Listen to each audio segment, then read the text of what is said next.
Merhaba arkadaşlar. Uzak Şehrin heyecanla beklenen 60. bölümünden yeni haber ve bilgiler, yepyeni paylaşımları yayınlamaya devam ediyoruz. Bugünkü setten Alya ve Cihan'ın yeni kareleri geldi. Sinem Ünsal ve Ozan Akbaba sezon finaline kadar son günler sıkı çalışıyorlar ve sezon finalini yetiştirme peşindeler.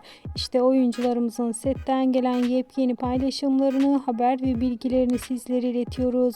Herkes Meryem karakterinin gelecek sezonda kalacak mı kalmayacak mı diye merak ederken sizlere en iyi haber Bora'nın çıkacağı haber arkadaşlar. Boran sezon finalinde diziden ayrılacak ve ayrılığı acı sonla bitecek. Meryem karakteri için ise kesin karar verilmedi. Karar gelir gelmez anında sizlerle paylaşacağım. Bunun için takipte kalmayı unutmayın. Hoşça kalın.